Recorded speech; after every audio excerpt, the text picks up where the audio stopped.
बरसग़ीर पाक व हिंद की मशहूर गुलकारा आशा भोसले अब हम में नहीं रही। और परसों 2 दिन पहले ये खबर ब्रेक हुई दोपहर में। उसके बाद सोशल मीडिया पे लातादाद पोस्टें आपने देखी होंगी, कुछ उनके हक़ में थी, कुछ उनके ख़िलाफ़ थी, कुछ लोगों को अफसोस हुआ, कुछ लोगों को दुख हुआ, क्योंकि वो एक ऐसी गुलकारा थी, एक ऐसी अदाकारा थी, एक ऐसी फ़नकारा थी और ऐसा रक़्स वो पेश करती रहीं। और सीखे हुए मतलब जो गायक लोग थे, क्योंकि उनका ख़ानदानी पेशा था ये।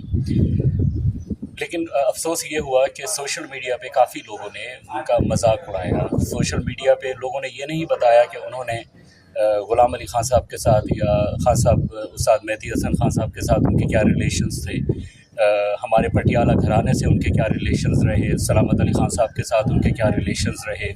बहुत अच्छा और बहुत प्यार का वो एक रिश्ता रहा उनके साथ।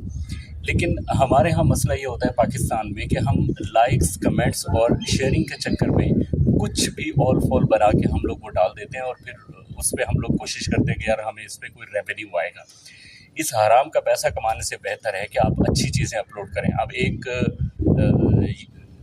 यूट्यूब पे मैं एक थंबनेल देख रहा था, थंबनेल पे लिखा था कि आशा भोसले की मेहदी हसन से लड़ाई क्यों हुई।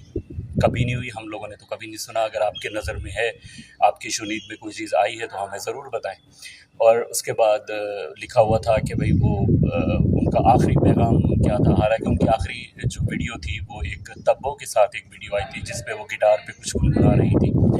और इसके अलावा उनकी कोई वीडियो ऐसी नहीं थी जिसमें मतलब कोई काबिल एतराज़ कोई चीज़ नहीं थी।